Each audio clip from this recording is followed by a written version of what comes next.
রাজধানীর মিরপুর আদর্শ উচ্চ বিদ্যালয় মাঠে চীনের সহযোগিতায় ফুডপ্যাক বিতরণ করে জামায়াত। এ সময় চীন কখনো বাংলাদেশের অভ্যন্তরীণ বিষয়ে হস্তক্ষেপ করেনি উল্লেখ করে জামাত আমির বলেন, কিছু দেশ বাংলাদেশের জন্য কোনো অবদান না রাখলেও দেশের সার্বভৌমত্ব হুমকিতে ফেলেছিল।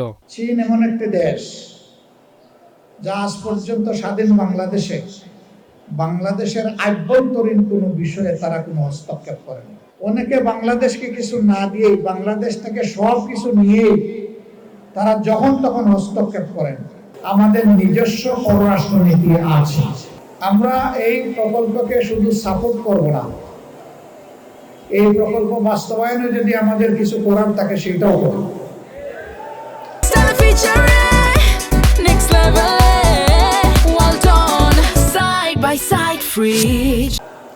কারণ আমরা দেশের কল্যাণ চাই, মানুষের কল্যাণ চাই। শফিকুর রহমান বলেন, চীনের সঙ্গে কূটনৈতিক সম্পর্ক উন্নয়ন, অংশীদারিত্বের, বন্ধুত্বের নিদর্শন অসংখ্য।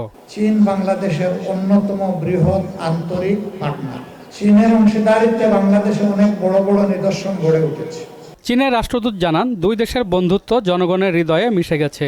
বলেন, তিস্তা চুক্তি এগিয়ে নিতে চায় চীন, সেক্ষেত্রে জামায়াতের সহায়তা ও সমর্থন প্রত্যাশা করেন তিনি।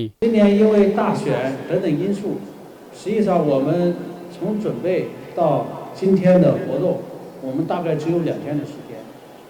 但即使这么短的时间，বাংলাদেশের সঙ্গে সম্পর্ক আরও উচ্চতায় নিয়ে যাওয়ার অঙ্গীকার করেন চীনা রাষ্ট্রদূত।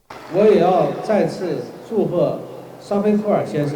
এমদাদুল হক খান, মহানা সংবাদ, ঢাকা।